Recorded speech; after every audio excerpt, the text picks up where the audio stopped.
Failure is not the end, secret to your comeback. మనం సాధారణంగా ఫెయిల్యూర్ని end పాయింట్లా చూస్తాం, కానీ ఇది కేవలం మీ ప్లాన్లో లేదా మీ స్ట్రాటజీలో లోపం ఉందని చెప్పే ఇన్ఫర్మేషన్ మాత్రమే. ఉదాహరణకు, మీరు టెస్ట్లో ఫెయిల్ అయితే ఇది మీరు వీక్ అని కాదు, ఆ నిర్దిష్ట అంశంపై మీరు ఇంకాస్త ఫోకస్ చేయాలని అర్థం. ప్రతి ఓటమి మన మెదడుకు మనం ఈ దారిలో వెళ్ళకూడదు, మరోవే ప్రయత్నించాలని చెప్పే ఒక స్పష్టమైన సిగ్నల్. ఇది దారి తెలియని చీకట్లో మెరిసే ఒక లైట్ హౌస్ లాంటిది. ఫెయిల్యూర్ మిమ్మల్ని మెంటల్గా ఎలా బలపరుస్తుందో ఆలోచించండి. కండరాలు పెరగాలంటే ఎంత ఒత్తిడి అవసరమో, మీ మానసిక బలం పెరగాలంటే అంత రెసిస్టెన్స్ అవసరం. ఫెయిల్యూర్ అనేది నో పెయిన్ నో గెయిన్ లాంటిది. ఇది మీలో ఉన్న పేషెన్స్ని పెంచుతుంది. మీరు గొప్ప ఆవిష్కర్త అయిన థామస్ ఎడిసన్ గురించి వినే ఉంటారు. లైట్ బల్బును కనుగొనడానికి ముందు ఆయన 1000 సార్లు ఫెయిల్ అయ్యారు.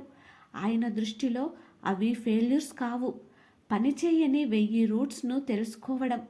గొప్ప విజయాలు ఎప్పుడూ ఫస్ట్ అటెంప్ట్లో రావు.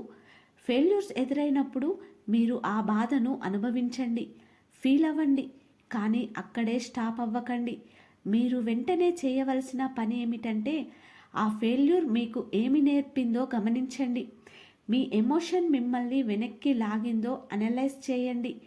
ఇదే మీ గ్రేట్ స్టార్ట్. ఎలా అవుతుంది అంటే, మీరు ఇప్పుడు పాత తప్పులను చేయకుండా మరింత ఎక్స్పీరియన్స్తో, మరింత కొత్తగా, స్మార్ట్గా ప్రారంభించడానికి సిద్ధంగా ఉన్నారు.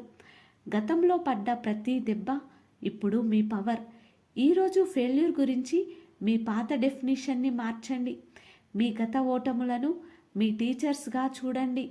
మీ గోల్ సాధనలో ఇవి కేవలం మెట్లని గుర్తించండి. ఫెయిల్యూర్స్ను చూసి రన్ చేయవద్దు, దాని నుండి నేర్చుకోవడానికి ధైర్యంగా నిలబడండి. మీ కలలు ఎంత పెద్దవైనా ఫెయిల్యూర్స్ ఎదురైనప్పుడు కూడా బౌన్స్ బ్యాక్ అయ్యే శక్తి మీలోనే ఉంది. మీరు నేను ఓడిపోయాను అని కాదు, ధైర్యంగా నేను లర్న్ చేశాను, మళ్ళీ ట్రై చేస్తాను అని చెప్పండి. మీ సక్సెస్ఫుల్ ఆరంభం కోసం ఈరోజే యాక్షన్ తీసుకోండి. ఈ మెసేజ్ మీకు నచ్చితే లైక్ చేయండి, మీ ఫ్రెండ్స్కి షేర్ చేయండి. మా ఛానల్ని ఇప్పుడే సబ్స్క్రైబ్ చేసుకోండి. See you. నమస్కారం అని కామెంట్ చేయండి.